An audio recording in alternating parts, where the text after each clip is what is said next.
last class we started with clubbing of income, and in clubbing of income we have seen all those tax planning which public were doing and what all law was made by government in order to evade those tax plannings. तो लोग ऐसे transfer नहीं कर रहे थे, income transfer कर रहे थे, फिर ऐसे ट्रांसफर करना शुरू किया तो रिवोकेबल करना शुरू किया, फिर वाइफ को किया, फिर उसके बाद सन की वाइफ को किया, देयर आफ्टर उन्होंने इनडायरेक्ट ट्रांसफर कराया, मतलब किसी और की वाइफ को देके वो आपकी वाइफ को दे दे, समवॉट लाइक दिस। फिर एक्स वाई की सन की स्पाउस को दे रहा था और वाई जो है वो एक्स के सन की स्पाउस को दे रहा था एसेट। कुछ इस तरीके के हम लोग ने प्लानिंग देखी मार्केट की, और गवर्नमेंट ने किस तरीके से उन प्लानिंग को इवेट किया ये देखा, ठीक है, क्योंकि इन सभी केसेस में गवर्नमेंट ने कह दिया कि इनकम ट्रांसफर की हो जाएगी। आइए कुछ और भी चीजें अब हम देखते हैं जहां पे गवर्नमेंट ने इसी तरीके से कुछ और प्लानिंग को भी इवेट किया। आइए देखिए, income from self acquired property converted into joint family property. आपको ये बात बहुत अच्छे से पता है कि देखिए इंडिविजुअल और एचयूएफ दोनों डिफरेंट पर्सन हैं इनकम टैक्स में, ठीक है। देखिए मैं क्या करता हूं कि मेरी इनकम ऑलरेडी 30% में फॉल करना शुरू हो गई है, तो मैं अपनी कुछ एसेट्स, अपनी कुछ प्रॉपर्टीज एचयूएफ के नाम कर देता हूं। एचयूएफ मतलब मेरा परिवार, वो मैं एचयूएफ के नाम कर देता हूं, और अब इस एचयूएफ की इनकम किसकी होगी, वो एचयूएफ की ही होगी। और एचयूएफ एक डिफरेंट पर्सन है, इसको भी 2.5 लाख रुपए तक की इनकम पे टैक्स नहीं देना, अगले 2.5 लाख पे 5%, फिर उसके बाद 20% एंड देन 30%। अब समझे, एचयूएफ जैसे ही हम एचयूएफ लाते हैं तो ऑलरेडी क्या होता है, फिर हम कुछ इनकम पे लोअर रेट से टैक्स देने लग जाते हैं। तो लोग इस तरीके की प्लानिंग कर रहे थे कि अपने ही कुछ एसेट्स को एचयूएफ में डाल दे रहे थे। मतलब मेरे पास 20 लाख रुपए का डिवेंचर है, 2 लाख रुपए का इस पे इंटरेस्ट आएगा हर साल, मुझे मालूम है ये बात। अब ये डिवेंचर अगर मेरे पास रहेंगे तो 2 लाख रुपए पे 60,000 का इंटरेस्ट टैक्स देना पड़ जाएगा। तो मैंने इस 2 लाख रुपए के इंटरेस्ट को किसको ट्रांसफर कर दिया, एचयूएफ को ट्रांसफर कर दिया। कैसे, बकायदा एसेट भी ट्रांसफर करके, मतलब एसेट भी दे दिया और इनकम भी चली गई। तो 2 लाख रुपए एचयूएफ के हाथ में टैक्सेबल हो गया। एचयूएफ एक डिफरेंट पर्सन है इनकम टैक्स में, अगेन 2.5 लाख रुपए तक पे इसे भी टैक्स नहीं देना है। तो देखिए गवर्नमेंट ने क्या कानून बनाया कि आप ऐसा नहीं कर सकते, आप अपनी ही प्रॉपर्टी को एचयूएफ में अगर डाल देंगे तो ऐसे में वो प्रॉपर्टी एचयूएफ की है, चलिए मान लेते हैं, लेकिन इनकम अभी भी हम आपकी ही कहेंगे। If an individual who is member of the HUF, if an individual who is a member of the HUF converts his self-acquired property as the property of the HUF, then income derived by HUF from such property shall be included in the income of transferor. If an individual who is member of the HUF converts his self-acquired property as the property of the HUF, अगर एक individual जो कि HUF का member है अपनी self acquired property को, अपनी खरीदी हुई प्रॉपर्टी को एचयूएफ की प्रॉपर्टी बनाएगा, then income derived by HUF from such property shall be included in the income of transferor. तो जो एचयूएफ को इनकम होगी उस प्रॉपर्टी से वो इंडिविजुअल की इनकम कहलाएगी। Advance oblique loan by an individual to HUF is not throwing of asset in the common stock of the family. लेकिन मान लीजिए इंडिविजुअल एचयूएफ को कुछ लोन दे देता है, कुछ एडवांस दे देता है, ठीक है, तो इसको नहीं कहा जाएगा कि एसेट दिया है। मतलब हम अपने एचयूएफ में लोन दे सकते हैं, ठीक है, एचयूएफ लोन से कोई इनकम जनरेट करता है, ठीक है, तो वो एचयूएफ की इनकम है, ठीक है, राइट। तो बेसिकली एडवांसेस और लोन दिए जा सकते हैं, लेकिन कोई अगर हम प्रॉपर्टी देते हैं जिससे डायरेक्ट इनकम आ रही है तो वो एचयूएफ की इनकम न कहला के मेरी इनकम कहलाएगी। Clubbing of income after partition, अगर मान लीजिए मैंने एक प्रॉपर्टी एचयूएफ में डाली और एचयूएफ का बंटवारा हो गया, फिर क्या होगा, मतलब मेरी कमाई हुई प्रॉपर्टी मेरी अपनी प्रॉपर्टी है, मैंने वो परिवार के नाम से की और परिवार का बंटवारा हो गया, तो फिर क्या होगा।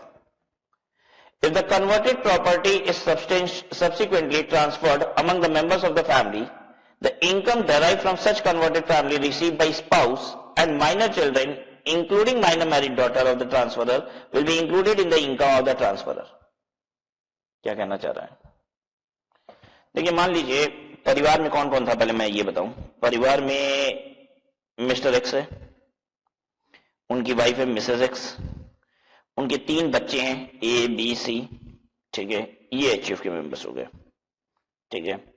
ए जो है वो मान लीजिए मेजर सन है, मेजर सन, बी जो है वो माइनर सन है, ठीक है, और सी माइनर डॉटर है,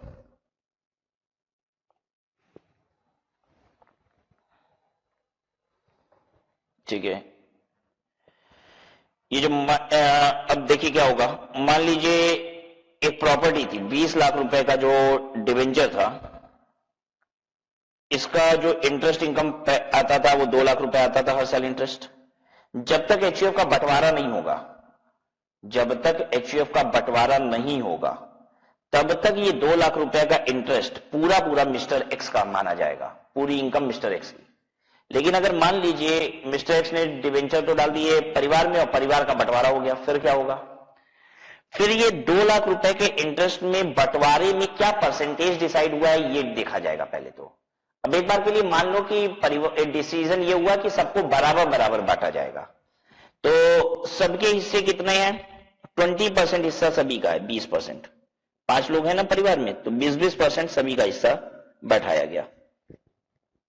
तो 2 लाख रुपए का 20% कितना होगा? 40,000, ठीक है। तो 40,000 एक्स का हुआ, 40,000 मिसेज एक्स का, 40,000 मेजर सन का, माइनर सन का 40,000, माइनर डॉटर का 40,000, ठीक है। स्पाउस का और माइनर बच्चों का क्लब हो जाएगा एक्स के हाथ में बंटवारे के बाद भी। परिवार का अगर बंटवारा हो जाता है तो बीबी का और माइनर बच्चों का जो 18 साल से छोटे बच्चे हैं उनका अभी भी मिस्टर एक्स के हाथ में क्लब होगा जिसने ऐसे ट्रांसफर किया था। तो मिसेज एक्स की इनकम कुछ नहीं होगी और ये दोनों माइनर बच्चों की भी इनकम कुछ नहीं होगी, ये सब जाके जुड़ेगा मिस्टर एक्स में। तो मिस्टर एक्स में की इनकम हो जाएगी 40,000 इंटू 4, 1,60,000। और जो बच्चा बालिग हो गया है, 18 साल से बड़ा है, उसकी इनकम अपनी होगी। तो देखिए एक ही बेसर बच्चा था तो उसकी जो इनकम है 40,000 की, अब वो उसकी हो गई और बाकी सबकी इनकम आज भी किसकी है? उसी की है जिसने एसेट को ट्रांसफर किया था एचयूएफ में। याद रहेगी ये बात। और जब तक परिवार का बंटवारा नहीं हुआ है तब तक 2 लाख रुपए की इनकम किसकी थी? Mister x. परिवार का बंटवारा होने के बाद मिस्टर एक्स की 1,60,000 है और उसके बालिग जो बेटा है ए, उसकी इनकम है 40,000। कोई तकलीफ यहां तक? क्लियर है सबको?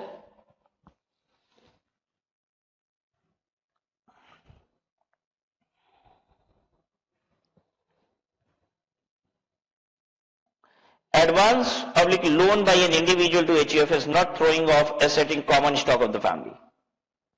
अगर कुछ लोन और एडवांस दिया जाता है एचयूएफ को, तो ये बात पहले भी बता दी हमने कि इसको कॉमन स्टॉक दिया जा रहा है, मतलब एसेट दिए जा रहे हैं, ये नहीं कहा जाएगा, ठीक है। एडवांस और लोन यानी एचयूएफ को दिया जा सकता है। रेम्यूनरेशन ऑफ स्पाउस, ये क्या चीज है? देखिए मैं एक कंपनी में काम करता हूं,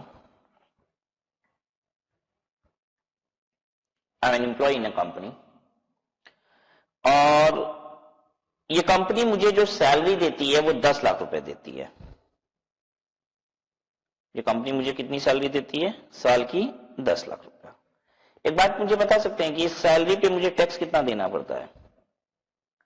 मुझे टैक्स देना पड़ता है 2.5 लाख तक, कुछ नहीं, 2.5 लाख से 5 लाख तक 5%, 12,500, और 5 लाख से 10 लाख रुपए तक 20% यानी कि 1 लाख, 1,12,500 रुपए का टैक्स बनता है। बच्चों बाकी चीजें हम छोड़ दे रहे हैं, उसके बाद अभी आपको ये भी मालूम है कि उसके बाद सेस लगेगा, वो छोड़ दीजिए एक बार। तो 1,12,500 रुपए का टैक्स बनेगा। मेरा उस कंपनी में सब्सटेंशियल इंटरेस्ट है, अभी बताते हैं आपको सब्सटेंशियल इंटरेस्ट क्या होता है। मेरा उस कंपनी में सब्सटेंशियल इंटरेस्ट है, मतलब उस कंपनी को हम इन्फ्लुएंस कर सकते हैं, ठीक है। मेरा दबाव है उस कंपनी पे। मैंने उस कंपनी से कहा कि मुझे 10 लाख रुपए की सैलरी देने की बजाय एक काम करो, मुझे मिस्टर एक्स को 5 लाख रुपए दे दो और मेरी वाइफ को भी 5 लाख रुपए की सैलरी दिखा दो। मतलब 10 लाख रुपए की चेक हमको मत दिया करो, काम मैं ही करता हूं उस कंपनी में। मैंने कहा कि मुझे 10 लाख की चेक मत दो, 5 लाख रुपए की चेक मेरे नाम से बना दो, 5 लाख मेरी बीवी के नाम से बना दो और दोनों को दिखा दो कि इंप्लॉई है इस कंपनी में। इंप्लॉई हालांकि मैं ही हूं, ध्यान दीजिएगा, इंप्लॉई हालांकि मैं ही हूं, लेकिन मैंने कहा कि मेरी बीवी को भी इंप्लॉय दिखा दो और ऐसे केस में दोनों को 5-5 लाख रुपए की चेक दे दो। और मेरा उस कंपनी पे इन्फ्लुएंस भी है, ठीक है, दबाव है मेरा उस कंपनी पे। कंपनी को कोई तकलीफ होगी, वो 10 लाख रुपए हमको देती है, अब हम कह रहे हैं कि 5-5 की 2 चेक दे दो, दे देगी कि नहीं? अरे दे देगी। कंपनी को क्या नुकसान है बताइए? कंपनी को कोई नुकसान है क्या? 10 लाख रुपए की चेक देनी है, 2 नाम से ले लो, हमको क्या दिक्कत है? मेरा भी कोई इंप्लॉय मुझे कहता है कि मैं उसे सैलरी दे रहा हूं 10 लाख रुपया, वो कहता है मुझे 5-5 लाख रुपए की 2 चेक बना दीजिए, एक मेरे नाम से, एक मेरी बीवी के नाम से, मुझे क्या तकलीफ होगी? मैं दे दूंगा, क्योंकि मुझे ज्यादा देने को थोड़ी ना कह रहा है। इससे उसको क्या फायदा होगा भाई, ये समझते हैं। 5 लाख रुपए की इनकम पे टैक्स लगेगा 12,500 रुपया, और इस 5 लाख रुपए पे फिर लगेगा 12,500 रुपया, यानी कुल मिला के टैक्स लगेगा 25,000 रुपया। अब एक सिंगल चेक में ले रहा था तो टैक्स लग रहा था 1,12,500 रुपया, और ऐसे चेक लगा 25,000, ऐसे टैक्स लगा 25,000 रुपया। बचत समझ में आ रही है कितनी हो गई? जब घटा लीजिए, 1,12,500 रुपया का टैक्स देने की बजाय बच्चों मुझे देना पड़ रहा है मात्र 25,000 रुपया का टैक्स, मेरी बचत हो गई 87,500 रुपया, ये सेविंग हो गई। अब एक बात बताइए, लोग ऐसा काम करते होंगे कि नहीं? बिल्कुल करते हैं। जिनकी भी अधिक सैलरी होती है ना, वो कोशिश करते हैं कंपनी को इन्फ्लुएंस करके सैलरी 2 पार्ट में डिवाइड करा लेने की। उससे क्या होगा कि उनका tax liability, overall tax liability कम आएगी, जैसे यहां पे आई है। एक सिंगल चेक आ रही थी तो 1,12,500 का टैक्स बन रहा था, 2 चेक आ गई उतने ही अमाउंट की तो भी 25,000 का टैक्स बना, 87,500 की बचत हो गई। कम बड़ी बचत है क्या? 87,500 रुपया बच गए। बताओ लोग करेंगे कि नहीं? ऐसा करेंगे। अब गवर्नमेंट क्या कह रही है? गवर्नमेंट कह रही है कि अगर आपने इन्फ्लुएंस की वजह से बीवी के नाम से भी इनकम बनवाई, सैलरी बनवाई, तो टैक्सेबल हो जाएगा उसके हाथ में जिसने उसे ट्रांसफर करवाया, मतलब जो काम करता है, जिसके स्किल और नॉलेज की वजह से सैलरी आ रही है, उसके हाथ में ये ट्रांसफर हो जाएगा। मतलब कि इनकम पूरी 10 लाख रुपए किसकी कहलाएगी? मिस्टर एक्स की। ठीक है, आइए पढ़ते हैं इसको। An individual is chargeable to tax in respect of any salary, commission, fees or any other remuneration received by the spouse from a concern in which the individual has substantial interest. Individual chargeable होगा tax को salary के respect में, commission के respect में, fees और any other remuneration receive by the spouse from a concern in which individual has substantial interest. कह रहा है इंडिविजुअल पे टैक्स लग जाएगा। अगर कौन रिसीव कर रहा है? स्पाउस रिसीव कर रही है। कहां से? एक ऐसे कंसर्न से जहां पे इंडिविजुअल का सब्सटेंशियल इंटरेस्ट है। मैं इंडिविजुअल, कह रहा है मुझ पर टैक्स लग जाएगा अगर मेरी बीवी को एक ऐसे कंसर्न से रेम्युनरेशन वगैरह आती है जहां पर मेरा सब्सटेंशियल इंटरेस्ट है। But that portion of salary sector of spouse which is due to the application of technical or professional knowledge or expertise shall not be clubbed. लेकिन अगर बीवी को अपनी काबिलियत की वजह से तनख्वाह मिल रही है तो मेरे में नहीं जोड़ी जाएगी। वो तो स्वाभाविक सी बात है। वे हस्बैंड वाइफ दोनों काम कर रहे हैं, ठीक है, एक ही ऑफिस में, और दोनों लोग को दोनों की काबिलियत के हिसाब से सैलरी मिल रही है, तो भैया एक दूसरे में क्यों जोड़ी जाएगी? वो तो तब जोड़ी जा रही थी जब हस्बैंड जबरदस्ती दिलवा दे रहा था वाइफ को। ठीक है। दूसरा, if husband and wife both have substantial interest in the concern. मान लीजिए हस्बैंड का भी इंफ्लुएंस है कंपनी पे, वाइफ का भी इंफ्लुएंस है कंपनी पे, अब क्या होगा? And both are receiving remuneration because of interest in the concern. और दोनों को दोनों की काबिलियत की वजह से नहीं, उनका जो इंफ्लुएंस है कंपनी में उसकी वजह से तनख्वाह मिलती है, दोनों को ही। तो क्या कहता है? The remuneration both shall be clubbed in the hands of that spouse whose total income is greater before clubbing such income. तो कह रहा है कि अब हम ये देखेंगे हस्बैंड वाइफ में से किसकी इनकम ज्यादा है। ठीक है, जिसकी इनकम ज्यादा होगी उसके में दोनों की सैलरी ऐड कर दी जाएगी। बात समझिए।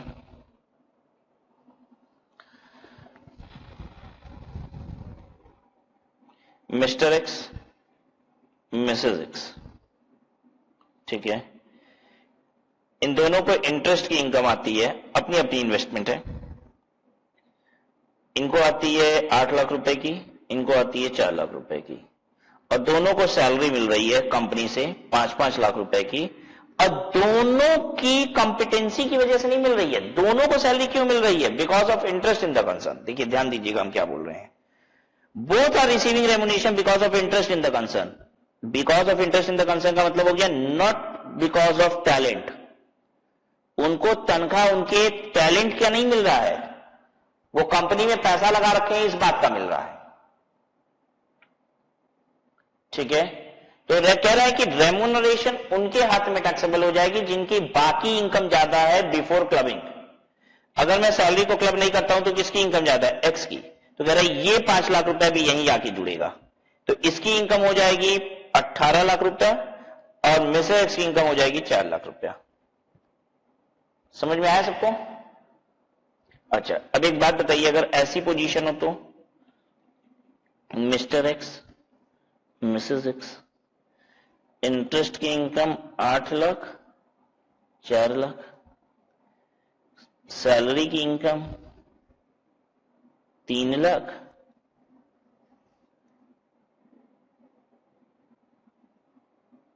नौ लाख।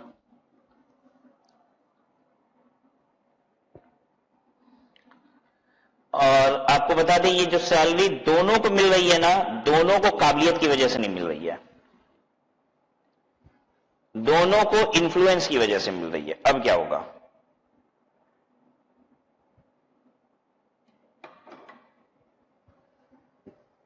दोनों को ही इन्फ्लुएंस की वजह से मिल रही है, दोनों का सब्सटेंशियल इंटरेस्ट है इसलिए मिल रही है। किसके में जुड़ेगा? मिसेस एक्स की इनकम अभी दिख रही है 9-4-13 लाख रुपया और मिस्टर एक्स की 8 और 3 11 लाख रुपया। किसके में जुड़ेगा? जिसकी इनकम ज्यादा है बिफोर क्लबिंग। पहले सैलरी भूल जाओ, जिसकी इनकम ज्यादा है बिफोर दिस इनकम, रेमुनेशन छोड़ के, तो 8 लाख रुपया इसका, इसका 4 लाख रुपया इसी का ज्यादा है, तो ये 9 लाख रुपया यहां पे आके ऐड होगा। हालांकि दोनों जोड़ दोगे ना तो ये दिख रहा था कि इसका 13 लाख रुपया हो गया, इसका 11, दोनों जोड़ना नहीं है, बाकी इनकम देखनी है। बाकी इनकम किसकी ज्यादा है? सैलरी हटा के तो एक्स की ज्यादा है, तो एक्स के हाथ में ये 9 20 जुड़ जाएगा, तो मिस्टर एक्स की सैलरी की इनकम कहलाएगी 9 और 3 12 लाख रुपया, 12 और 8 20 लाख रुपया, 20 लाख रुपया टोटल इनकम, और मिस्टर एक्स की 4 लाख रुपया टोटल इनकम। ठीक है, और अगर मान लीजिए एक्स को अपनी मेहनत से पैसा आता है, अपने टैलेंट से आता है, और इन्फ्लुएंस की वजह से वो मिसेस एक्स को दिलवा देता है, तो किसके में ऐड होगा? तो मिस्टर एक्स में ही ऐड होगा। इसी केस में मान लीजिए ऐसा था कि मिसेस एक्स को तो अपने टैलेंट की वजह से आता है, लेकिन वो मिस्टर एक्स को इन्फ्लुएंस की वजह से दिलवा रही है। इसी क्वेश्चन में मिस्टर एक्स को इन्फ्लुएंस की वजह से दिलवा रही है, तो ये 3 लाख रुपए आके किसके में ऐड होता है? Mrs x. ठीक है, अगर एक को टैलेंट और दूसरे को बिना टैलेंट के आ रहा है, तो जिसको बिना टैलेंट के आ रहा है उसकी इनकम उठाइए और ले जाके उसके हाथ में जोड़ दीजिए जिसका टैलेंट है। और अगर दोनों को ही बिना टैलेंट के आ जा रहा है इन्फ्लुएंस की वजह से, तो उसके में जोड़ दीजिए जिसकी इनकम ज्यादा है। अब सब्सटेंशियल इंटरेस्ट क्या होता है ये समझिए। For company, if individual along with relative holds not less than 20% equity share beneficially, अगर मेरा 20% से ज्यादा किसी कंपनी में इक्विटी शेयर है तो मेरा सब्सटेंशियल इंटरेस्ट कहलाता है। और कंपनी के अलावा किसी कंसर्न की बात अगर की जाए तो वहां पे 20% ज्यादा अगर प्रॉफिट आता है, आपको उस एंटिटी का 20% ज्यादा प्रॉफिट आता है, तो आपका सब्सटेंशियल इंटरेस्ट उस एंटिटी में कहलाता है। ठीक है, मेरा सब्सटेंशियल इंटरेस्ट मेरा अकेले का 20% कंपनी में शेयर हो तभी होता है, ऐसा नहीं है। Husband, wife, brother, sister, linear ascendant और डिसेंडेंट मिला के भी हो जाए तो सब्सटेंशियल इंटरेस्ट कहलाता है। मेरा, मेरी बीवी का, भाई बहन का, लीनियर असेंडेंट, असेंडेंट का मतलब ऊपर की पीढ़ी, माता पिता, डिसेंडेंट मतलब बेटा बेटी, इन सभी को मिला के भी अगर मेरा किसी कंपनी में 20% या उससे अधिक शेयर आ जाए तो मुझे क्या कहा जाता है? कहा जाता है कि मेरा सब्सटेंशियल इंटरेस्ट है कंपनी में। दूसरा, any income arising from the accumulated income of such property is not includable in the income of the transferor. Income on original transfer only has to be clubbed. Any income arising from the accumulated income of such property is not includable in the income of the transferor. Income on original transfer only has to be included. ये important line है, बहुत important line है, ध्यान से समझिएगा।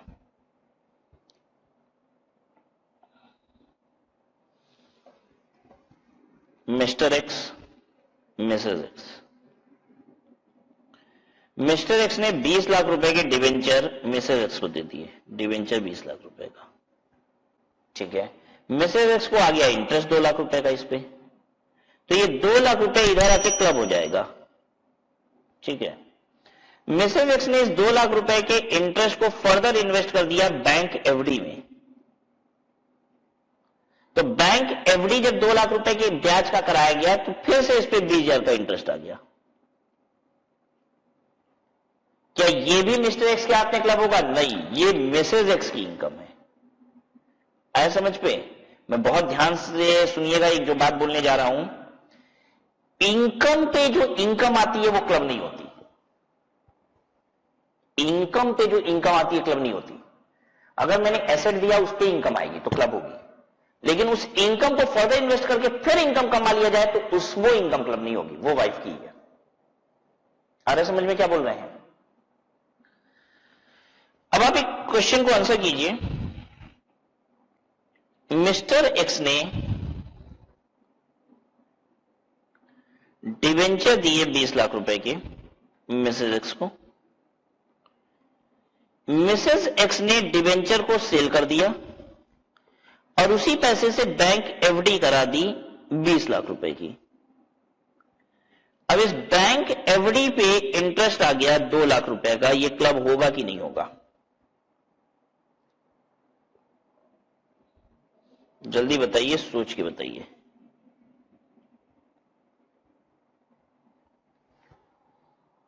पुरानी situation को भी देखते रहिएगा।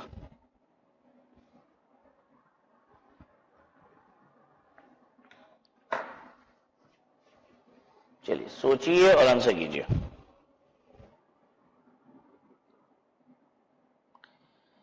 ध्यान दीजिए, ध्यान दीजिए, पुराने और नए वाले में कुछ अंतर है। क्या अंतर है? पुराने वाले केस में जो डिबेंचर पे इनकम आई थी उसका बैंक एफडी कराया गया, तो यहां पे पूरे डिबेंचर का ही एफडी करा दिया गया है। ये क्लब होगा कि नहीं? क्लब हो जाएगा। This will be club. Club क्यों हो जाएगा? क्योंकि ये इनकम पे इनकम नहीं है। बेसिकली ये इनकम ही है, जो दिया गया था उसी की इनकम है। 20 लाख रुपए जो डिवेंचर दिया गया था ना, उसी डिवेंचर को बेच के तो एफडी कराया गया है। उसकी इनकम पे इनकम नहीं है ये। आपको बात समझिए? उस एसेट को ही चेंज कर दिया गया, उस एसेट को कन्वर्ट कर दिया गया और फिर इनकम आई है। एसेट को कन्वर्ट करके इनकम आएगी तो भी क्लब होगी, लेकिन इनकम पे इनकम आएगी तो क्लब नहीं होगी। और जैसे इस इंटरेस्ट को मैंने अब फर्दर इन्वेस्ट कर दिया बैंक एफडी में, बैंक एफडी फिर करा दी मैंने 2 लाख रुपए की, और इस पे फिर से इंटरेस्ट आ गया 20,000 रुपए का। क्या ये इंटरेस्ट क्लब होगा? नहीं, ये मिसेज एक्स की इनकम है। आई बात समझ में? ये इनकम ऑन इनकम है। जैसे मिस्टर एक्स ने मिसेज एक्स को ज्वेलरी दे दी, मिसेज एक्स ज्वेलरी बेच दी, ज्वेलरी बेच के बैंक में एफडी करा दी, बैंक एफडी पे इंटरेस्ट आएगा, क्लब होगा? बिल्कुल होगा, क्योंकि वो ज्वेलरी का ही तो एफडी बनाया गया, ये तो कन्वर्जन हुआ है एसेट का। इनकम पे इनकम आएगी तो क्लब नहीं होगा। ठीक है?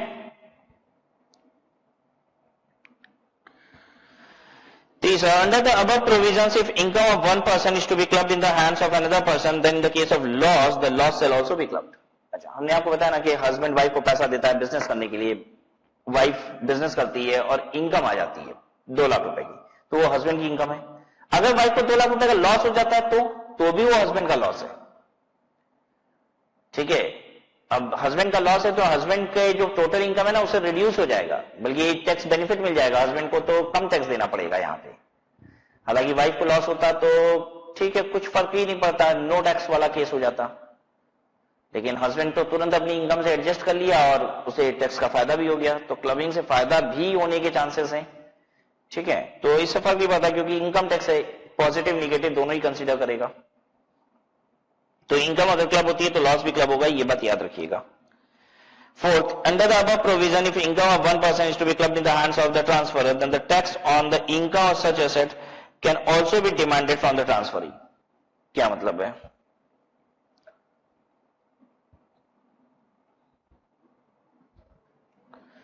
देखिए, मिस्टर एक्स है, इसने डिबेंचर 50 लाख रुपए का किसको ट्रांसफर कर दिया? मिसेज एक्स को। मिसेज एक्स को इंटरेस्ट आ गया इस पे 5 लाख रुपए का। ये इनकम क्लब किस में होगी? मिस्टर एक्स में। ठीक है, मिस्टर एक्स अंडरवर्ल्ड को बिलोंग करता है, अंडरवर्ल्ड समझते हैं ना? ठीक है, ये तो अंडरग्राउंड है, ये तो मिल ही नहीं रहा है मिस्टर एक्स। ठीक है, मिस्टर एक्स अंडरवर्ल्ड को बिलोंग करता है, अंडरग्राउंड हो रखा है इस समय, मिल ही नहीं रहा किसी को। इनकम टैक्स वाले भी खोज रहे हैं, मिल ही नहीं रहा है, पुलिस को नहीं मिला, अब इनकम टैक्स वालों को कहां से मिलेगा ये? तो क्या इनकम टैक्स वाले मिसेज एक्स से कह सकते हैं कि टैक्स तुम जमा करो? कह सकते हैं। इनकम नहीं है मिसेज एक्स की है, लेकिन ये जिम्मेदारी मिसेज एक्स के ऊपर डाल सकते हैं। कह रहे हैं कि इनकम तो तुम्ही को आई थी ना, ये क्लब होगा मिस्टर एक्स के हाथ में, वो मिल कहां रहा है, एक काम करो तुम ही टैक्स दो। बिल्कुल कह सकते हैं। तो इनकम ट्रांसफर की होती है, लेकिन टैक्स डिमांड ट्रांसफर से भी किया जा सकता है, ये याद रखिएगा। इनकम ऑफ माइनर चाइल्ड, देखिए एक और प्रैक्टिस है जो मार्केट में आपको देखने को मिलेगी। लोग अपने छोटे छोटे बच्चों के नाम से बड़ी बड़ी एफडी करा देते हैं। बच्चा 2 साल का, एफडी 50 लाख रुपए की उसके नाम से। तो उस एफडी पे 50 लाख पे जो 5 लाख रुपए का इंटरेस्ट आ रहा है, वो 2 साल के बच्चे का है क्या? उसकी इनकम है, उसको इनकम टैक्स की रिटर्न फाइल करनी पड़ेगी? नहीं, वो इनकम माइनर बच्चे की है ही नहीं, वो इनकम है माता पिता की। अब माता पिता में से भी किसकी? माता की या पिता की? जिसकी इनकम ज्यादा है।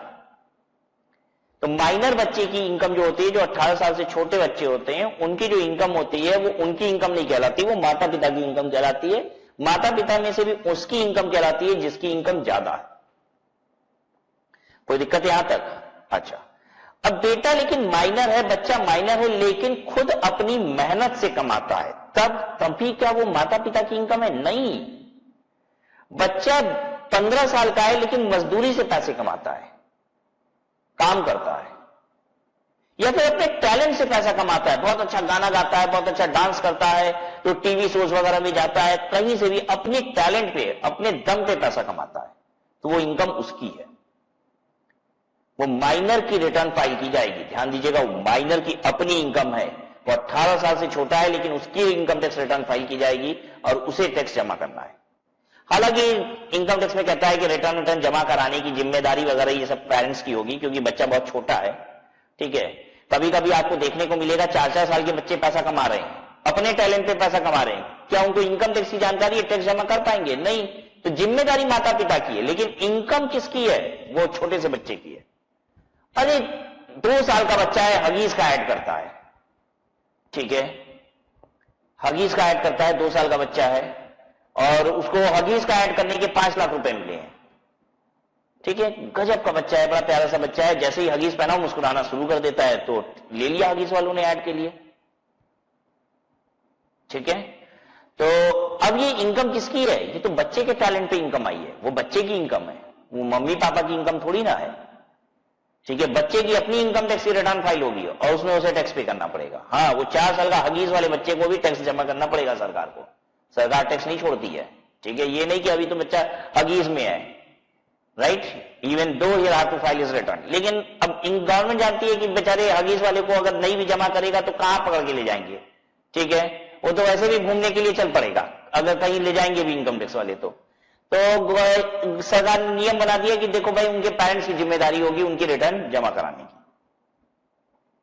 लेकिन जहां पे बच्चा अपने से पैसा नहीं कमा रहा है, माता पिता उसके नाम से इन्वेस्टमेंट कर देते हैं और वहां से इनकम आ जा रही है, तो इनकम माता पिता की है।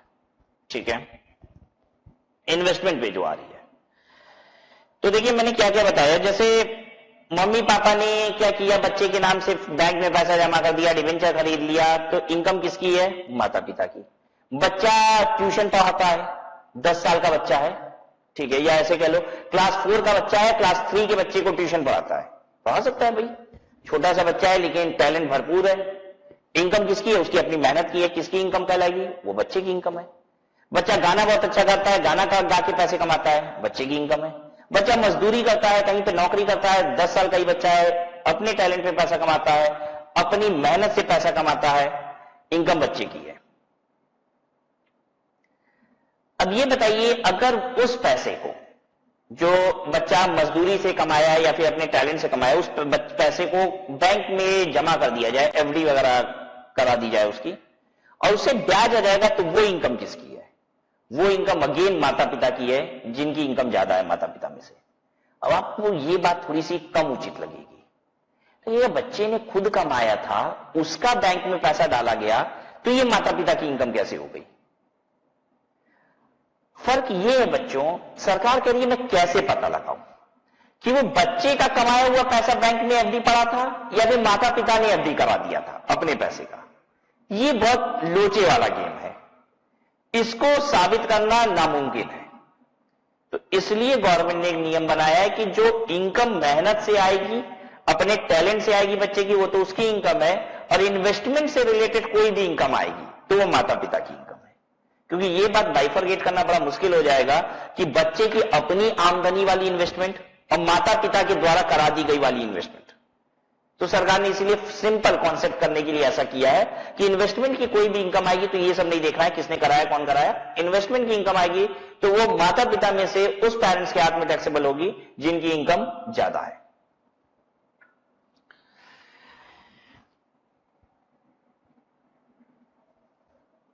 Income of minor child, point number 1. All incomes that accrue to a minor child, including minor married daughter.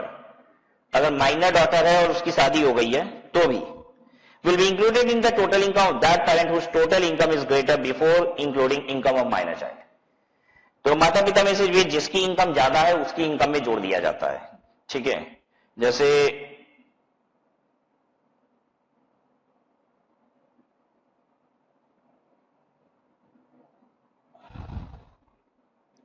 देख के पहचान में आ रहा है कौन पिताजी हैं, कौन माताजी हैं, कौन बच्चा है?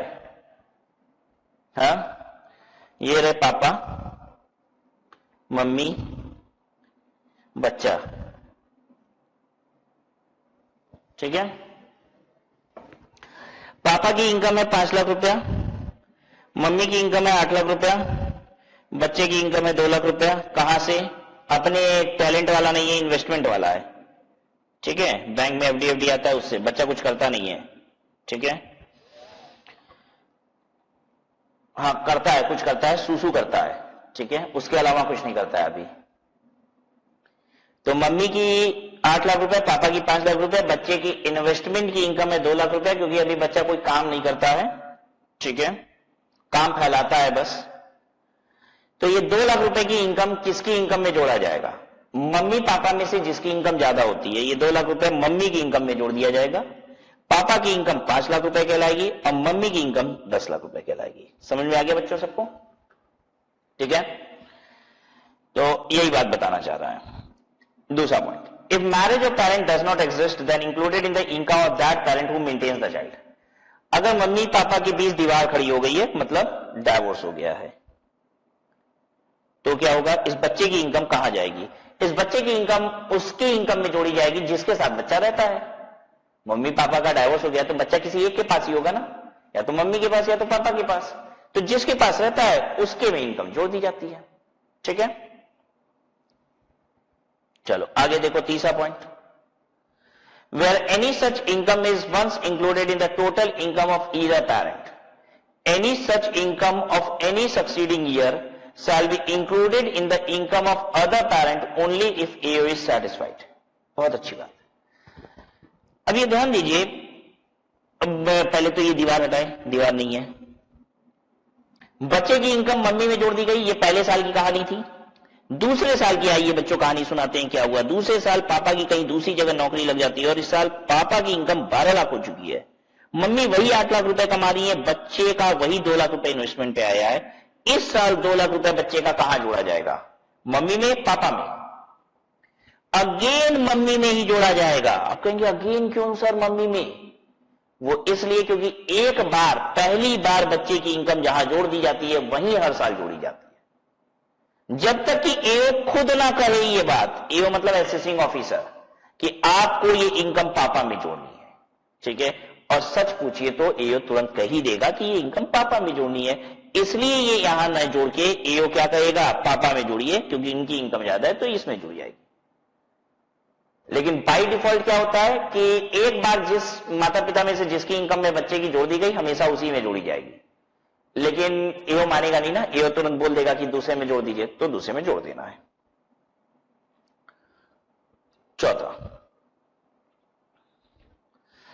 अब देखिए मैं आपको कुछ बात समझाता हूं, तब उसके बाद अगला पॉइंट पढ़ूंगा।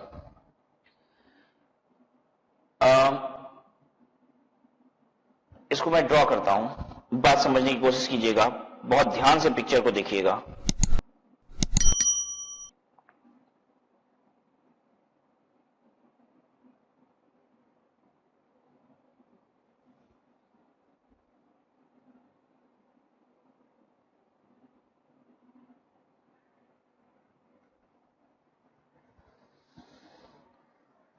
कुछ ध्यान दिया आपने?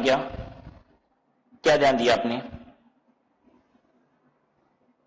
ये पापा है, ये ध्यान दिया आपने, ठीक है। ये मम्मी है, ये ध्यान दिया आपने। ये दोनों बच्चे हैं, ये ध्यान दिया आपने। ये बच्चा ए, बच्चा बी, कुछ और भी ध्यान दिया आपने? बच्चा बी के पैर ही नहीं है एक, नोटिस किया आपने? एक बात बताइए, माता पिता किस बच्चे के नाम से ज्यादा पैसा जोड़ के जाना चाहेंगे? दो बच्चे हैं, तो दोनों बच्चे हैं तो दोनों बराबर जोड़ेंगे, दोनों बच्चों के लिए बराबर पैसा इकट्ठा करके जाना चाहेंगे, या आपको लगता है कि किसी बच्चे के लिए वो ज्यादा करना चाहेंगे? वो इस बच्चे के लिए ज्यादा करना चाहेंगे, क्योंकि उनको ये मालूम है कि ये बच्चा हैंडीकैप्ड है, शायद इसे कमाने में कहीं ना कहीं अड़चन आएगी, तकलीफ आएगी। और हर मां बाप ऐसे बच्चे के लिए थोड़ा ज्यादा करना जरूर चाहते हैं, करेंगे। ये मां बाप भी इस बच्चे के लिए ऐसा जरूर करेंगे, ठीक है। अब यहां पे गवर्नमेंट भी देखिए थोड़ी लीनियंट हो रही है। गवर्नमेंट कह रही है ये सचमुच कर्तव्य है इन मां बाप का कि इस बच्चे के लिए ज्यादा करें, और ऐसे केस में इनकम टैक्स में कुछ बेनिफिट भी दिया जा रहा है, कुछ फायदा भी दिया जा रहा है। क्या फायदा दिया जा रहा है? कहा जा रहा है कि अगर इस बच्चे की इन्वेस्टमेंट होगी, इस बच्चे के नाम से, बी बच्चे के नाम से, तो इनकम माता पिता में जाके नहीं जुड़ेगी।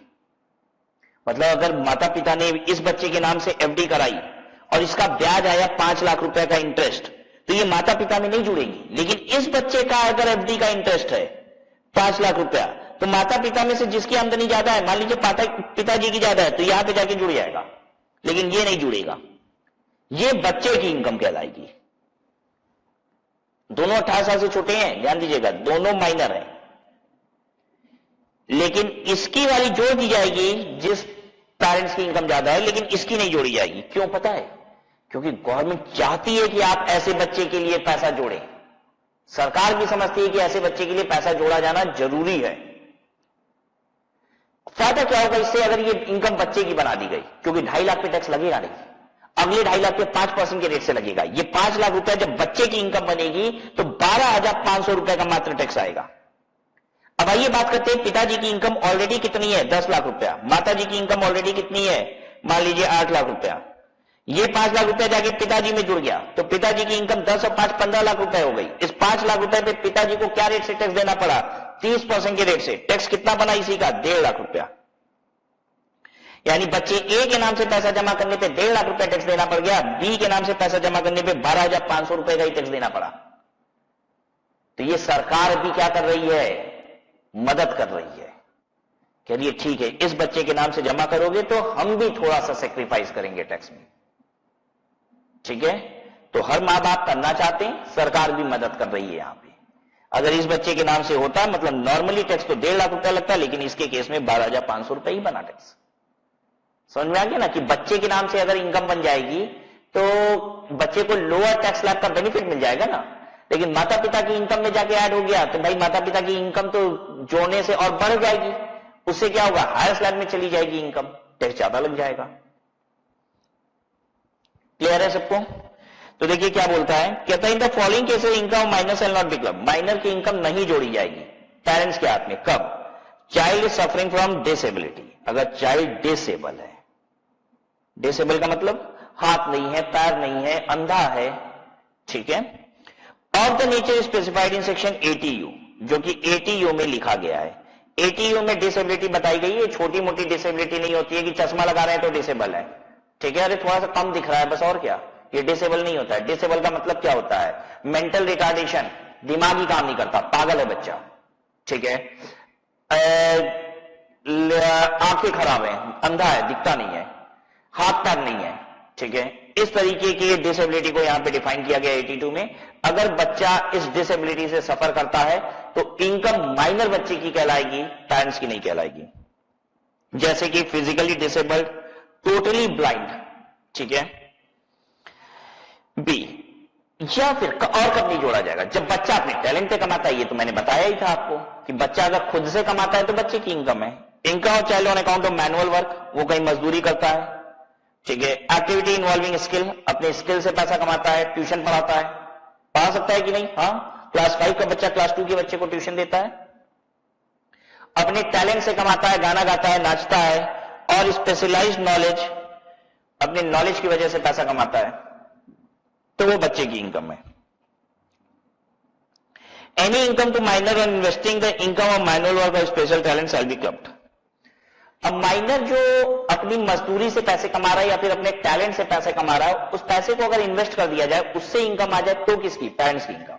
मैंने बताया कि इन्वेस्टमेंट में क्लासिफाई नहीं किया जाएगा कि फंड किसका था। इन्वेस्टमेंट की इनकम है तो वो पेरेंट्स की इनकम में ही जुड़ेगा। अगली बात, if income of child is so included the parents will be entitled to an exemption of maximum 1500 in respect of each minor child. जब भी माइनर बच्चे की इनकम जुड़ेगी तो पेरेंट्स को 1500 रुपए की पर बच्चे पे एग्जेम्पशन आएगी।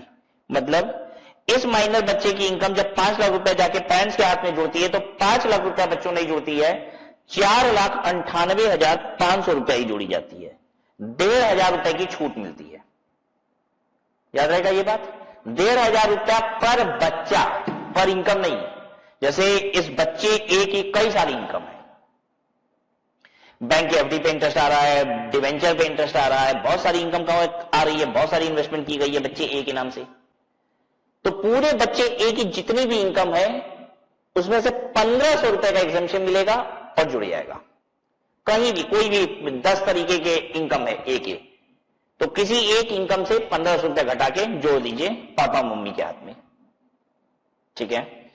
अच्छा, अब मान लीजिए मम्मी पापा 10 लाख 8 लाख, 4 बच्चे हैं, ठीक है, बच्चे 4 हैं, चारों बच्चों की इनकम है कुछ ना कुछ इन्वेस्टमेंट की, किसके हाथ में जुड़ेगी? चारों बच्चे की इनकम पापा में जुड़ जाएगी, क्योंकि पापा की 10 लाख है इनकम। जिस पेरेंट्स की ज्यादा इनकम होती है सारे बच्चे की इनकम उसमें जुड़ जाती है, और हर बच्चे पे 1,500 रुपए का एग्जेम्पशन भी आएगा। आइए इसको भी समझा देते हैं, एग्जाम्पल ले लेते हैं।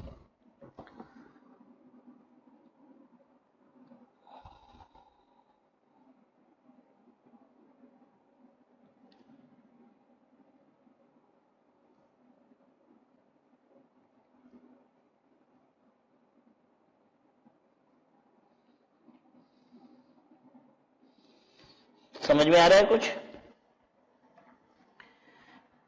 पापा, मम्मी, बच्चा ए, बच्चा बी, डॉटर है बी, सी, डॉटर डी, 2 बेटे 2 बेटी। इनकम क्या क्या है बता दो। पापा की 10 लाख रुपया, मम्मी की 8 लाख रुपया, ए की 10,000 रुपया, बी की 15,000 रुपया, सी की 5,000 रुपया, डी की 1,000 रुपया, ठीक है। ये सारी इन्वेस्टमेंट 10,000 15,000 5,000 1,000 क्या से आई है? इन्वेस्टमेंट से आई है। कुछ करते नहीं है सब, ठीक है, अभी कुछ भी नहीं करते हैं। ये चारों की जो इनकम है वो मैंने आपको बता दी। अब ये इनकम किसके हाथ में जुड़ेगी? पापा मम्मी में से उसके हाथ में जोड़ी जाती है जिसकी इनकम ज्यादा है। जब ये 10,000 रुपए यहां जोड़ा जाएगा तो 10,000 नहीं जोड़ा जाएगा बच्चों, ये जोड़ा जाएगा 8,500। ये 15,000 रुपया नहीं जोड़ा जाएगा, ये पापा में जोड़ा जाएगा 13,500। ये 5,000 नहीं जुड़ेगा बच्चों, ये जुड़ेगा कितना? 3,500। 1,500 रुपए की छूट, हर बच्चे पे 1,500 रुपए की छूट। ये डी कितना जोड़ा जाएगा बच्चों? ये डी 0, कुछ नहीं जोड़ा जाएगा, क्योंकि 1,500 की छूट है, इनकम ही 1,000 है। -500 मत लिख देना, इनकम ही 1,000 रुपया है। एग्जेम्पशन जो होती है वो इनकम से ज्यादा नहीं हो सकती। तो ये हो जाएगी इनकम। कितना हो रहा है? 8,500, 13,500, 3,500 और 1,00,000, 1,25,500।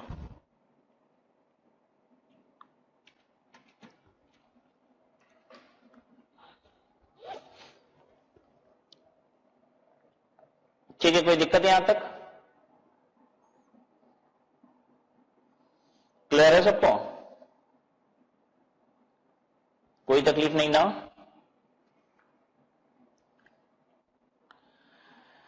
सेवन पॉइंट देखिए, if the minor child becomes major during the previous year, then the income which have accrued to him till the date he attains majority shall be clubbed under section 64(1)(e). देखिए क्या बोलता है, ये financial year है, ठीक है, और यहां पे हैप्पी बर्थडे आता है, हैप्पी बर्थडे, और बच्चा यहीं पे 18 साल का हो जाता है, मतलब ये है 1 अप्रैल और ये 31 मार्च। इस साल बीच में कभी बर्थडे आता है और बच्चा इसी साल मेजर हो जाता है, मतलब इस साल वो माइनर भी था मेजर भी था। इस साल की इनकम जोड़ी जाएगी कि नहीं पेरेंट्स के हाथ में? तो यहां तक जितना कमाया है हैप्पी बर्थडे के पहले, 18वें बर्थडे के पहले जितना कमाया है ये सारा क्लब होगा, और इसी साल में बर्थडे के बाद वाला जितनी भी इनकम कमाया है वो क्लब नहीं होगा, नॉट क्लब। वो सब इन्वेस्टमेंट वाला भी क्लब नहीं होगा। मतलब जैसे अगर आपके पेरेंट्स, आप सब मेजर हो कि माइनर हो? जो बच्चे मेजर हैं उनके पापा अगर मान लीजिए बैंक में एफडी करा देते हैं उनके नाम से, तो पता है वो इनकम किसकी है? वो आपकी इनकम है, वो पिताजी की इनकम नहीं है। यहां पे टैक्स प्लानिंग का स्कोप है, ठीक है, वो इनकम आपकी हो जाएगी और उस इनकम पे टैक्स पेरेंट्स को नहीं देना, आपको ही देना है, राइट? बिकॉज गवर्नमेंट भी ये समझती है कि जब बच्चे बालिग हो जाते हैं, 18 साल के हो जाते हैं, तो पिताजी की नहीं सुनते होंगे, ठीक है, तो हो सकता है उस इन्वेस्टमेंट की रिटर्न वो देते भी ना हो पिताजी को, यही मानना है। और गवर्नमेंट कहती है इनकम माइनर बच्चे की है।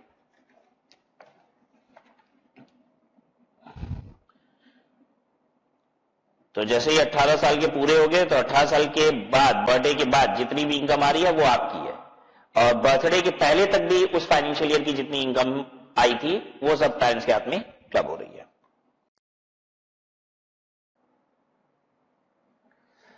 आइए बच्चों, आप कुछ केस स्टडी देखते हैं। इनफैक्ट चैप्टर के सारे प्रोविजंस कंप्लीट हो गए हैं, और ये केस स्टडीज उन्हीं प्रोविजंस का डायग्रामेटिक प्रेजेंटेशन है। मतलब एक डायग्राम के जरिए पिक्चर को अपने दिमाग में बैठा लेते हैं ताकि पूरे प्रोविजंस हमारे टिप्स पे आ जाए, ठीक है। देखिए क्या है, मिस्टर एक्स ने मिसेज एक्स को एसेट दिया, ये है मिस्टर एक्स, और इन्होंने मिसेज एक्स को कुछ एसेट दे दिए, ठीक है।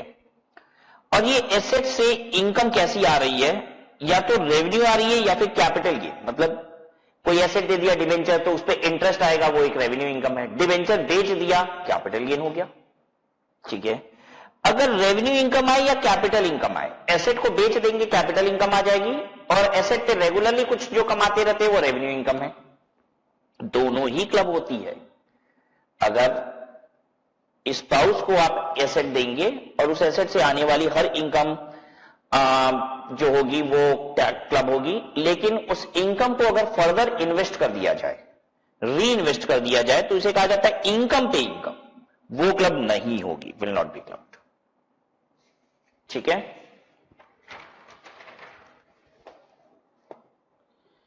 अगला केस स्टडी देखिए। देखिए पिताजी की इनकम है 6 लाख रुपए, माताजी की इनकम है 8 लाख रुपए। छोटा बच्चा है, देख के भी समझ में आ रहा है साइज से उसको 3 लाख रुपए की इनकम आती है पर्सनल स्किल से। पर्सनल स्किल का मतलब समझते हो, अपने टैलेंट पे, अपने दम पे कमाता है 3 लाख रुपया। तो ये 3 लाख रुपए की इनकम किसकी इनकम में जोड़ी जाएगी? नहीं जोड़ी जाएगी बच्चों, ये अपने दम पे कमाता है, ये बच्चे की इनकम है, विल नॉट बी क्लब लिखा है। उस 3 लाख रुपए का बैंक में फिक्स डिपॉजिट करा दिया गया 12% के रेट पे, और 36,000 रुपए का इंटरेस्ट इनकम आ गया। ये इंटरेस्ट की इनकम किसकी है? ये बच्चे की नहीं है, क्योंकि इन्वेस्टमेंट की जो इनकम होती है वो माता पिता में से जिसकी इनकम ज्यादा है उसके में जुड़ जाएगी। तो ये किसके में जुड़ जाएगी? माता जी की इनकम में जुड़ जाएगी, क्योंकि इनकी इनकम 8 लाख थी, पिताजी की सिर्फ 6 लाख रुपए थी। ठीक है।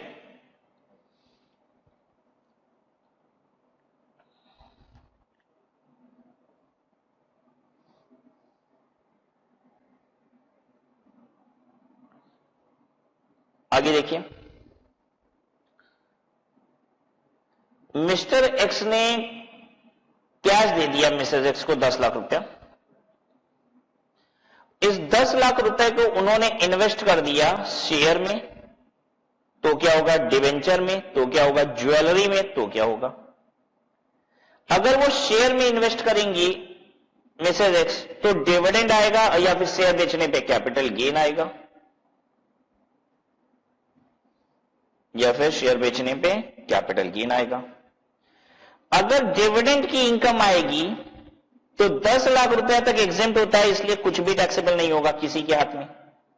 लेकिन अगर डिविडेंड 10 लाख रुपए से ज्यादा है,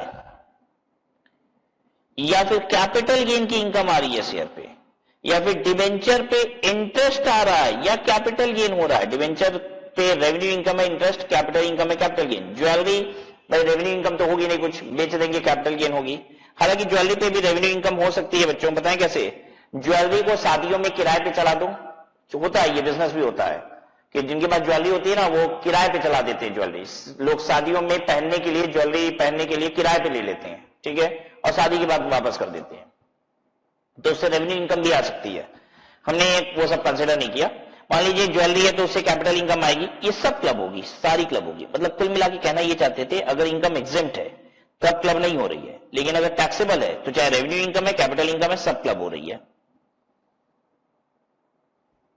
समझ में आया बात सबको? तो अगर मैं पैसा देता हूं वाइफ को, वाइफ उस पैसे को इन्वेस्ट कर देती है कहीं, तो रेवेन्यू इनकम, कैपिटल इनकम सब टैक्सेबल क्लब हो जाएगी मेरे हाथ में। बस इनकम जो एग्जेम्प्ट है उसको क्लब नहीं किया जाएगा, और जरूरत भी नहीं है, ठीक है। एग्जेम्प्ट में क्लब करके एक होगा क्या?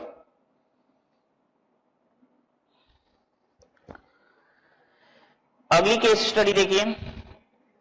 मिस्टर एक्स 10 लाख रुपए नगद देते हैं मिसेज एक्स को, वो 10 लाख रुपए इन्वेस्ट कर देती हैं फर्म में, एक पार्टनरशिप फर्म में। तो पार्टनरशिप फर्म से 3 तरीके की इनकम आती है। शेयर ऑफ प्रॉफिट वो एग्जेम्प्ट होता है, इसलिए क्लबिंग की जरूरत नहीं है। सैलरी, बोनस, कमीशन ये अपनी मेहनत की वजह से होता है, पैसा लगाने की वजह से नहीं होता, इसलिए ये क्लब नहीं होगा। इंटरेस्ट ऑन कैपिटल, कैपिटल की वजह से होता है, वो कैपिटल किसने दी है? मिस्टर एक्स ने दी है, इसलिए ये क्लब हो जाएगा।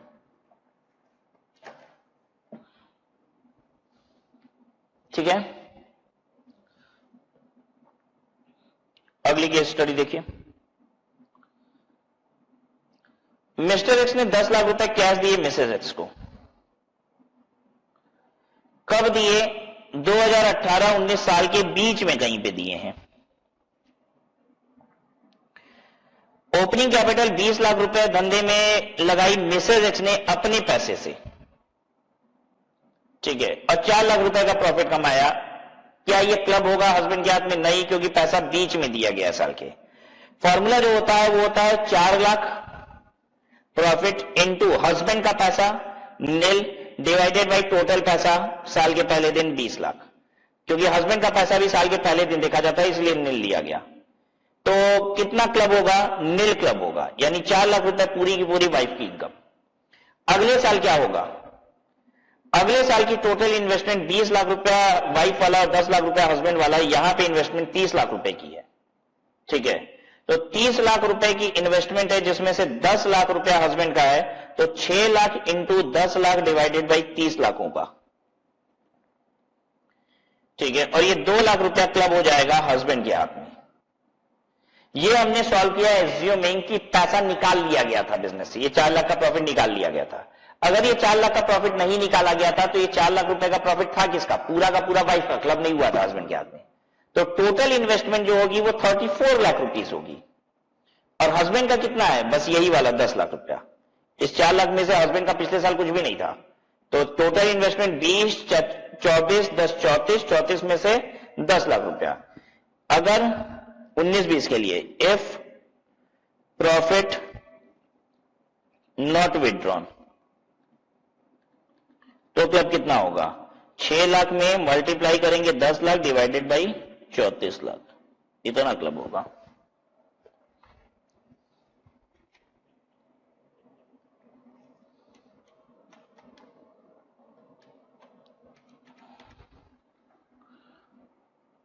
1,76,470 रुपया। ठीक है, ये कैसे निकाला गया? एज्यूमिंग कि प्रॉफिट विड्रॉ हो गया था। ठीक है, अच्छा एग्जाम में अगर कुछ ना बोले ना तो यही मान लेना कि प्रॉफिट विड्रॉ हो गया था। कुछ ना बोले तो यही मान लेना कि प्रॉफिट विड्रॉ हो गया था। ठीक है,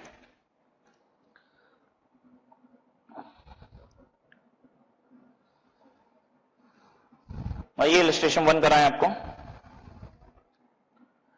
विशाल holds 20% equity share capital in Y limited. ठीक है, विशाल के पास 20% शेयर कैपिटल है वाई लिमिटेड में। Mrs Vishal is employed by Y limited, salary being 40,000 रुपया महीना।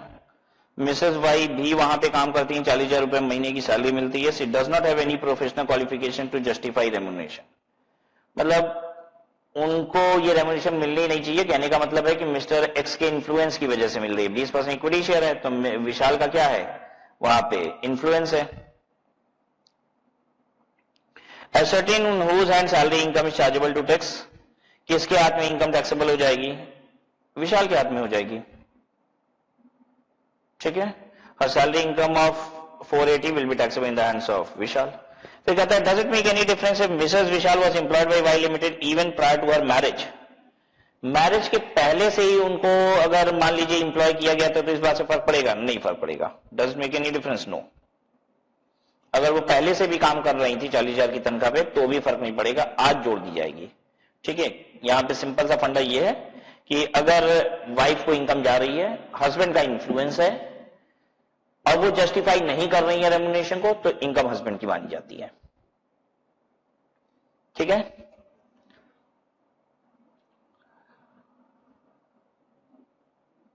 आइए इलस्ट्रेशन 2 दिखाएं आपको।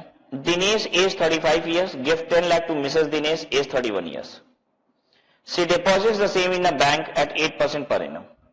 पैसा गिफ्ट किए हैं, वो पैसे बैंक में जमा हुए हैं, तो इंटरेस्ट की इनकम किसकी होगी? निश्चित सी बात है ये इंटरेस्ट की इनकम दिनेश की होगी। ठीक है, 10 लाख रुपए का 8%, 80,000 रुपए की इंटरेस्ट की इनकम किसकी है? दिनेश की है। Yogesh is the minor child of Dinesh and Mrs Dinesh. Yogesh has a bank deposit of 70,000 रुपया। रेट ऑफ इंटरेस्ट इतना है which was gifted to him by his grandfather. ठीक है, तो 70,000 रुपए का 8.25 इंटरेस्ट इन्वेस्टमेंट की इनकम है। मम्मी पापा में से जिसकी इनकम ज्यादा है वहां जुड़ेगा। ठीक है, हालांकि जब इनकम बच्चे की जोड़ी जाती है तो 1,500 रुपए की छूट भी मिलती है, याद रखिएगा। Other income of Dinesh and Mrs Dinesh is as follows. Dinesh की 3 लाख रुपए इनकम है, 2,10,000 की सैलरी है, 90,000 का बैंक इंटरेस्ट है। तो हम भी कर लेते हैं, 2,10,000 की सैलरी है, 90,000 का बैंक इंटरेस्ट है। ठीक है, मिसेस दिनेश का 2 लाख रुपया कंपनी डिपॉजिट्स पे आता है, 2 लाख रुपया कंपनी डिपॉजिट से आ गया। अब और फिर उसके बाद ये बताइए इसका क्या होगा? जो गिफ्ट दिया था दिनेश ने मिसेस दिनेश को 8%, 80,000 रुपए, वो दिनेश के हाथ में टैक्सेबल हो जाएगा। और जो बच्चे वाला आ रहा था 70,000 का 8.25%, उसमें से 1,500 रुपए माइनस करके भी दिनेश के हाथ में टैक्सेबल हो जाएगा क्योंकि इसकी इनकम ज्यादा है।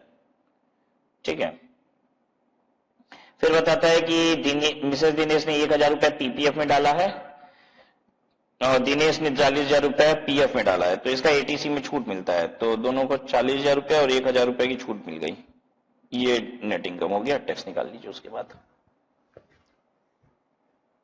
आसान सा था, कोई दिक्कत नहीं ना हुई।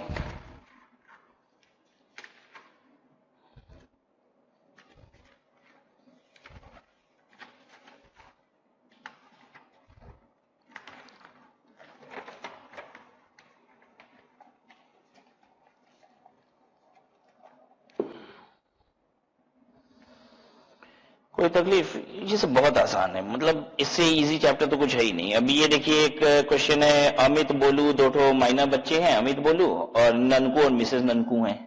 ठीक है, अब बच्चों की इनकम आ रही है, कुछ स्पेशल टैलेंट की इनकम आ रही है स्टेज एक्टिंग वगैरह से, तो ये बच्चों के हाथ में रह गई।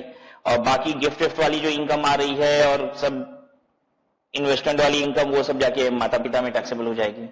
ठीक है, और 1500 रुपए का जब भी जोड़ा जाएगा तो पर बच्चा एग्जेम्पशन ले लिया जाएगा। ठीक है, अब जैसे मान लीजिए अमित की 2 इनकम जोड़नी है ननकू में, मान लीजिए 2 इनकम जोड़नी है, तो दोनों इनकम से 1,500 मत घटा दीजिएगा, कोई एक इनकम से घटाइएगा। हर बच्चे पे एग्जेम्पशन है 1,500 की। राइट, बस यही करना है। आसान सा सॉल्यूशन आपके पास है ही, और कोई भी दिक्कत है तो सॉल्यूशन रेफर किया जा सकता है, राइट। कॉन्सेप्ट क्लियर है ही हमारा। आइए हम लोग एक काम करते हैं, सीधे एमसीक्यू पे आते हैं।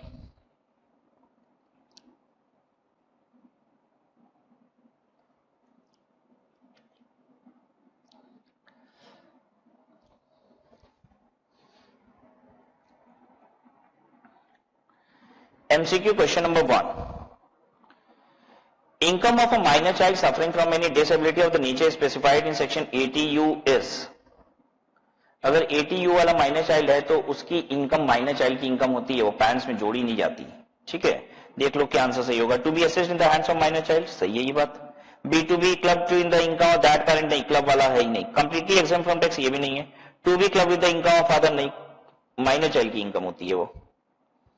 Income arising to a minor married daughter is, minor married daughter है तो भी पेरेंट्स के हाथ में क्लब होगी, पढ़ा है हमने हर जगह। माइनर चाइल्ड चाहे मैरिड डॉटर है चाहे अनमैरिड है, कोई फर्क नहीं पड़ता, वो माता पिता में से जिसकी इनकम ज्यादा है उसी में जुड़ी जाती है। When a member of the HUF has converted or transferred his self-acquired property for inadequate consideration to joint family property, income arising therefrom. अगर कोई HUF का मेंबर अपनी प्रॉपर्टी को HUF में डाल देता है तो उससे आने वाली इनकम किसकी होगी? जो जिसने ट्रांसफर किया उसकी होगी, देख लीजिए। चौथा, if the converted property is subsequently partitioned among the members by the family, the income derived from such converted property is to be received by the spouse of the transfer will be taxable. कह रहा है कि property HUF में डाली गई, उसके बाद HUF का बंटवारा हो गया, तो बीबी को जो मिल रही है, स्पाउस को जो मिल रही है ट्रांसफर के हिस्सा उस इनकम में से, वो किसकी इनकम होगी? वो ट्रांसफर की होगी। मैंने बताया था ना कि अगर परिवार का बंटवारा हो जाता है तो बीबी का और माइनर बच्चों का अभी भी उसके हाथ में टैक्सेबल होगा जिसने ट्रांसफर किया था, और मेजर बेटे का जो होगा वो उसके हाथ में टैक्सेबल हो जाएगा, मेजर बच्चे के। एक बात बताइए, परिवार का बंटवारा हुआ ही किसकी वजह से है? हुआ ही किसकी वजह से होगा? मेजर बच्चे ना, वो छोटा बच्चा थोड़ी ना 10 साल का बोल रहा होगा बंटवारा कर दो, ठीक है। तो वही गवर्नमेंट भी समझ रही है, कह रही है कि वो मेजर बच्चा है, उसी ने तो करवाया होगा, अब वो थोड़ी ना दे रहा होगा हिस्सा। हिस्सा लिया ही किस लिए? अपने पास रखने के लिए ना, ठीक है, देने के लिए तो लिया नहीं होगा, तो उसका हिस्सा उसके हाथ में टैक्सेबल है। और बीवी का और माइनर बच्चों का वो अभी भी उसके हाथ में टैक्सेबल है जिसने ट्रांसफर किया। चलिए पांचवा देखिए, exemption of a certain amount not exceeding the income clubbed is available under section 1032 where minus income is clubbed with the income of the parent. The maximum exemption available is, कितना exemption मिलेगा जब minor बच्चे की income add होगी parent में? 1500 रुपए की।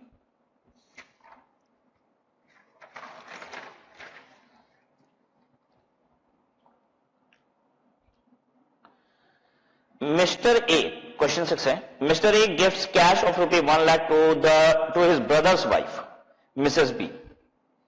Mister B gives cash of ₹1 lakh to Mrs A from the cash gifted to her, ठीक है। Mrs B invest in fixed deposit, income there from 10,000, aforesaid 10,000 will be included in the total income of। किसके हाथ में income include होगी? B के हाथ में। क्या चीज था ये? सिचुएशन समझ में आया? मिस्टर ए, ठीक है, ये मिस्टर बी है और ये मिसेस बी है, ठीक है। Mister A gives cash of 10,000 to his brother's wife Mrs B. इन्होंने, मिस्टर ए ने इनको क्या किया? 1 लाख रुपया दिया, ठीक है। Mister B gives cash of ₹1 lakh to Mrs A, तो ये मिसेस है, ए की बीवी है। मिस्टर बी ने 1 लाख रुपया तब इनको दे दिया, ठीक है। ये वाई वाला केस है, एक्स वाई की वाइफ को दे रहा है और वाई एक्स की वाइफ को पैसे दे रहा है, ठीक है। अब क्या हो रहा है आगे देखिए, mister B invest in fixed deposit income, mister B ने फिक्स्ड डिपॉजिट में ही पैसे लगा दिए, ठीक है। इन्होंने फिक्स्ड डिपॉजिट करा लिया, अब इंटरेस्ट की इनकम आ रही है, किसके हाथ में टैक्सेबल हो जाएगी? हस्बैंड के हाथ में। अब इनके पास भी जो इनकम आएगी वो किसके हाथ में टैक्सेबल हो जाएगी? इनके हाथ में। यही क्वेश्चन है। तो बी को जो भी इंटरेस्ट की इनकम आ रही है वो मिसेस बी को जो भी आएगा वो बी के हाथ में टैक्सेबल हो जाएगा, और ए को जो भी आएगा वो मिस्टर ए के हाथ में टैक्सेबल हो जाएगा। ये हो गया, ठीक है। A scholarship receive by a minor child, minor child को स्कॉलरशिप मिली है। अब एक बात रही, स्कॉलरशिप किसकी वजह से मिली है? बच्चे के अपने टैलेंट की वजह से मिली होगी, माता पिता की वजह से मिली है? पहले तो ये बताओ हमको, अगर बच्चे को स्कॉलरशिप मिल रही है तो वो क्यों मिल रही है? माता पिता की वजह से कि बच्चे के टैलेंट की वजह से? क्या लगता है, बोलो? टैलेंट की वजह से मिल रही होगी। स्कॉलरशिप मिली है मतलब बच्चा आउटस्टैंडिंग कॉलेज में क्लास में किया होगा तब ना मिल रहा है उसको, ठीक है। तो बच्चे के टैलेंट से मिल रही है तो वो बच्चे की इनकम में जाएगा।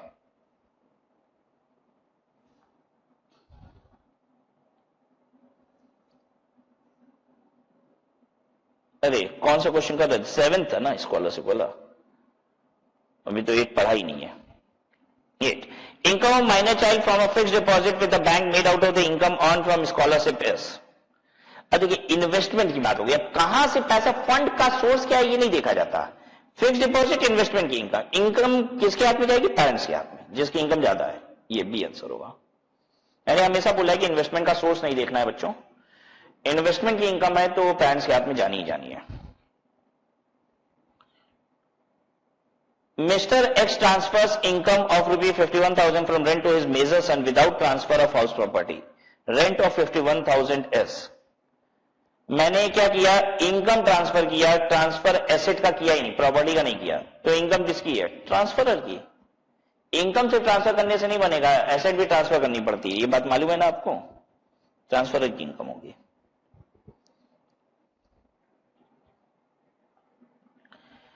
फिक्स्ड डिपॉजिट की इंटरेस्ट इनकम आ रही है, फिक्स्ड डिपॉजिट पे इंटरेस्ट आ रहा है, कौन रिसीव कर रहा है? माइनर मैरिड डॉटर, ठीक है। माइनर मैरिड डॉटर भी माइनर डॉटर ही है, ठीक है। और माइनर चिल्ड्रंस की इनकम पेरेंट्स के हाथ में टैक्सेबल होती है, जिसकी ज्यादा होती है वही कानून लगेगा यहां पे भी। To be clubbed with the income of that parent whose total income before including minor's income is higher. Clear है सबको? So with this we have completed with the chapter clubbing of income, और next class में आपसे मिलेंगे एक नए chapter के साथ। We'll stop here.